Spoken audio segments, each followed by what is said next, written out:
आज हम इसके बारे में A to Z देखेंगे कि भाई ये क्या होता है। ठीक है, ये इस भाई साहब को हम डिफ़ाइन करेंगे। सबसे पहले बच्चों ये लफ्ज़ देखें, फ्री।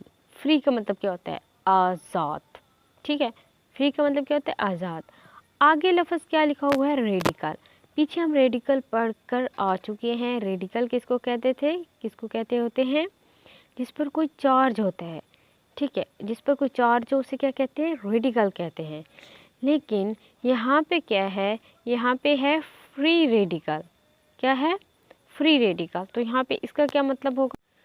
चार्ज से फ्री, चार्ज से आज़ाद, यानी कि जिस पर कोई चार्ज ना हो। ठीक है, डेफिनेशन क्या है? एटम या एटमों का ऐसा मजमूआ जिन पर ताक इलेक्ट्रॉन हों, फ्री रेडिकल कहलाते हैं। बात क्या करें? एटम या एटमों का मजमूआ। एटम एक भी हो सकता है, बहुत से भी हो सकते हैं। भाई एटमों की तादाद से कोई गर्ज नहीं है, एक भी हो सकता है, 1 लाख भी हो सकते हैं।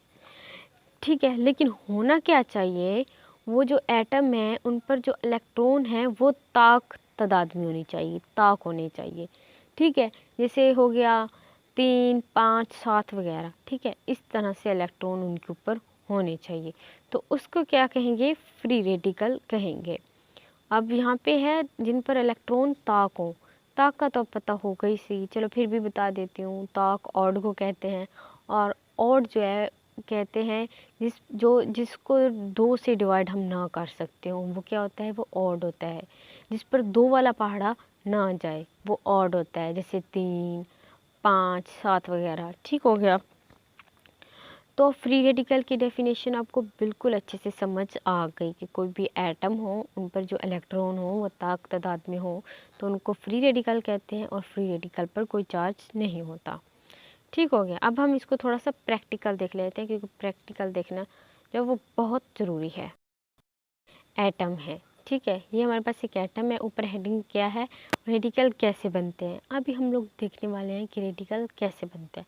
भाई बहुत मज़े का तरीका है, बहुत दिलचस्प सा है। ठीक है, रेडिकल हमने देखना है कि कैसे बनते हैं। ये देखिए, ये क्या है? ये एक एटम है जिसमें इलेक्ट्रॉन कितने हैं? 5 हैं, और अंदर प्रोटॉन कितने हैं? 5 हैं। ठीक है, दोनों पे 5 प्रोटॉन है और 5 इलेक्ट्रॉन है। जब इलेक्ट्रॉन और प्रोटॉन की तादाद बराबर हो जाती है तो क्या होता है? चार्ज 0 होता है, 0 होता है। यहाँ पे इलेक्ट्रॉन 5 है और प्रोटॉन भी 5 है। इलेक्ट्रॉन और प्रोटॉन की तादाद बराबर होगी, जिसकी वजह से जो चार्ज है वो कितना हो जाएगा? 0 हो जाएगा। ठीक हो गया, इसलिए इस एटम पे चार्ज कितना है? 0 है। उसके बाद आप इसकी शक्ल देखें तो हमें क्या पता चल जाता है कि ये जो इलेक्ट्रॉन है ये 5 हैं। 5 क्या होता है? ताक होता है। और यहाँ से हमें ये बात भी पता चलती है कि ये क्या है? ये एक रेडिकल है, क्योंकि तादाद कितनी है इलेक्ट्रॉन की? ऑड है, ताक है। और बेसिकली डेफिनेशन भी रेडिकल की ये है कि जो तादाद है इलेक्ट्रॉन की वो ताक होनी चाहिए। तो यहाँ पे क्या है? ताक है।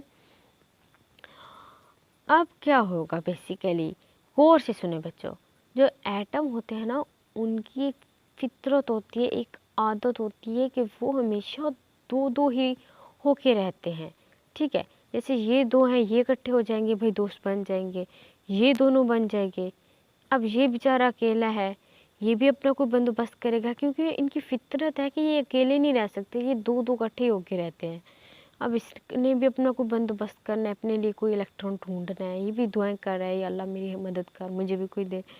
और इसी तरह आप देखेंगे कोई और एटम है, ठीक है, वो भी, उसको भी मैंने 5 इलेक्ट्रॉन रखे हैं और 5 प्रोटॉन रखने हैं। बहरहाल तादाद एटम में इलेक्ट्रॉन किस तरह से और प्रोटॉन की कोई भी हो सकती है। ठीक है, अब यहाँ पे बेसिकली ये एटम भी यही कोशिश कर रहा है कि हम भी दो दो हो जाएं। ये 2 हो जाते हैं इकट्ठे, ये वाले 2, ये 2 इकट्ठे हो जाते हैं। भाई कोई भी एटम इकट्ठे हो सकते हैं, सॉरी कोई भी इलेक्ट्रॉन इकट्ठे हो सकते हैं। ये 2 भी इकट्ठे हो सकते हैं, ये 2 भी हो सकते हैं। भाई ऐसी कोई तकसीम नहीं है भाई इसने इसके साथ ही जाना है या उसके साथ, तो ऐसा कोई मामला नहीं है। ठीक है, कोई भी इलेक्ट्रॉन किधर भी जा सकता है। अब बेसिकली बात होती क्या है? बात ये है कि जो एटम है ना वो इस तरह से सब दो दो हो जाते हैं। ठीक है, अब इधर से ये एक इलेक्ट्रॉन रह गया है, ये वाला, इधर से एक 4 रह गए, बाकी सब तो दो दो हो गए हैं। ठीक है, अब होता क्या है कि वो जो एटम है वो अपनी जगह से उठ के दूसरे के पास चला जाता है और वो भी दो हो जाते हैं। है ना मज़े की बात। इस तरह से एटम उठ के दूसरे के पास चले जाते हैं अब खुद के जो इलेक्ट्रॉन हैं वो दो करने के लिए। अब ये दो भी दो हो गए, इनकी भी दुआएं जो हैं वो कबूल हुई, ये भी दो हो गए। अब सब जो इलेक्ट्रॉन जो हैं वो इस तरह से दो दो इकट्ठे हो गए। मज़े की बात है ना। अब देखें, अब हम देखेंगे कि रेडिकल कैसे बनते हैं, अभी हम देखने वाले हैं।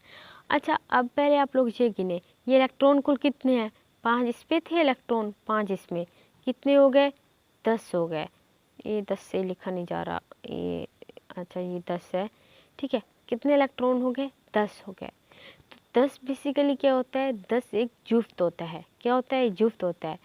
तो अब जो ये दोनों इकट्ठे हो गए हैं एटम, ये रेडिकल नहीं है, क्योंकि इन पे इलेक्ट्रॉन की तादाद क्या हो गई है? जुफ्त हो गई है। तो अब ये क्या रेडिकल नहीं है। अब क्या है? अब हम देखते हैं कि रेडिकल जो हैं वो कैसे बनते हैं, ठीक है। अच्छा, इस तरह से एटम इकट्ठे हुए होते हैं, धूप निकलती है, दिन होता है, सूरज की रोशनी उस एटम पे पड़ रही होती है, ठीक है। तो ये इस तरह से ऊपर एटम के ऊपर जो सूरज की रोशनी इलेक्ट्रॉन्स के ऊपर पड़ती है, जब वो एक एटम के इलेक्ट्रॉन्स के ऊपर पड़ती है तो वो उनको इफ़ेक्ट नहीं करती है, ठीक है। एक एटम के इलेक्ट्रॉन, ये जो 5 है और ये एक है, ये एक ही एटम के इलेक्ट्रॉन है ना। जब ये रोशनी जो है सूरज की इस तरह से इनके ऊपर पड़ेगी ना, तो इनको कोई इफ़ेक्ट नहीं करेगी भाई, ये जैसे पहले थे ये वैसे ही रहेंगे। लेकिन जब ये रोशनी मुख्तलिफ एटम के इलेक्ट्रॉन्स पर पड़ती है तो उनको इफ़ेक्ट करती है, ठीक हो गया। अब ये 2 और 4 जो हैं ये मुख्तलिफ एटम के इलेक्ट्रॉन हैं, तो इनको क्या करेगी? इफ़ेक्ट करेगी। तो ये सूरज की रोशनी क्या करेगी? इनको वापस तोड़ देगी, इस तरह से कर देगी, तोड़ देगी। अब ये टूट गए हैं, ठीक है। पहले क्या थे? ये रेडिकल नहीं थे। अब सूरज की रोशनी पड़ी है इनके ऊपर, उसने क्या किया? तोड़ के इनको रेडिकल बना दिया है। तो इस तरह से रेडिकल बनते हैं। एटम इस तरह से आपस में इकट्ठे हुए होते हैं, ऊपर से रोशनी पड़ रही होती है और वो इनको इस तरह से तोड़ देते हैं, ठीक है। तो इस तरह से रेडिकल बनते हैं। अब रेडिकल बन गए हैं तो बेसिकली हमें पता क्या चला है कि अब हम देखते हैं कि रेडिकल को ज़ाहिर कैसे करते हैं। फ्री रेडिकल को ज़ाहिर करने का तरीका अब हम उसको देख रहे हैं कि ज़ाहिर कैसे करना है। चले देखते हैं। और क्लोरीन है, ठीक है, हाइड्रोजन और क्लोरीन है। फॉर अगर ये हमारे पास क्या है? रेडिकल है, तो फिर इनको ज़ाहिर कैसे किया जाएगा? रेडिकल को कैसे ज़ाहिर किया जाता है? उनके ऊपर एक डॉट लगा दिया जाता है, जैसे मैंने अब लगा दिए। ये डॉट ज़ाहिर कर रहे होते हैं कि ये रेडिकल है। अगर अकेला एच लिखा होता है तो हमें पता था कि ये हाइड्रोजन है, ठीक है। लेकिन अगर इसके ऊपर जो डॉट है तो ये हमें बता रहा होता है कि ये क्या है? ये एक रेडिकल है। अब हमने डेफिनेशन भी देख ली, बनते कैसे हैं वो भी देख लिया, ज़ाहिर कैसे करते हैं वो भी देख लिया। ये भी हमें पता चल गया कि उन पर कोई चार्ज नहीं होता। अब हम देखेंगे आयन और फ्री रेडिकल में कुछ डिफरेंस। तो पहले आयन देखते हैं। आयन जो होते हैं ऐसे एटम्स जिन पर चार्ज होता है, ये हम पीछे देख के आ गए हैं, भाई वाकई ऐसे होता है। उसके बाद दूसरा जो है वो है फ्री रेडिकल। फ्री रेडिकल ऐसे एटम्स या एटमों का मजमूआ होते हैं जिन पर ताक इलेक्ट्रॉन होते हैं, ठीक है, और इन पर कोई चार्ज नहीं होता है, ठीक है, कोई चार्ज नहीं होता है। चार्ज क्यों नहीं होता है पीछे बता के मैं आ चुकी हूँ, चलिए फिर बता देती हूँ। चार्ज इसलिए नहीं होता क्योंकि इलेक्ट्रॉन और प्रोटॉन की तादाद बराबर होती है। जब इन दोनों की तादाद बराबर हो जाए तो चार्ज नहीं होता, ठीक है। उसके बाद दूसरा जो है वो है आयन का कि ये सॉल्यूशन या क्रिस्टल्स में रह सकते हैं। ये सॉल्यूशन में रह सकते हैं, ये रह तो कहीं भी सकते हैं, लेकिन ख़ास इसलिए सॉल्यूशन का जिक्र किया गया है कि ये सॉल्यूशन में रह सकते हैं क्योंकि सॉल्यूशन में अक्सर चीज़ें नहीं रह सकती हैं। ये जो है ये रह सकते हैं। जो फ्री रेडिकल है वो भी सॉल्यूशन में रह सकते हैं। बाय द वे ये कंपाउंड में भी रहते हैं और हवा में, इधर उधर, इंसान के अंदर भी मौजूद होते हैं। तो बेसिकली इसलिए इसका जिक्र किया। तो जो हमारे पास होते हैं आयन वो सॉल्यूशन में रहते हैं, रह सकते हैं, ठीक हो गया। और ये हम लोग देख चुके हैं। उसके बाद जो नेक्स्ट है वो है फ्री रेडिकल। ये सॉल्यूशन और हवा में भी रह सकते हैं भाई, ये भी रह सकते हैं, कंपाउंड्स में भी रह सकते हैं, लेकिन इन दोनों की खूबी ये है कि ये दोनों सॉल्यूशन में रह सकते हैं, अक्सर नहीं रह सकते, ये रह सकते हैं। उसके बाद है आयन, रोशनी की मौजूदगी इनके बनने पर कोई असर नहीं रखती। जी हमें पता है सूरज की रोशनी पर कोई असर नहीं रखती, ठीक है। और उसके बाद है फ्री रेडिकल। ये रोशनी की मौजूदगी में बन सकते हैं।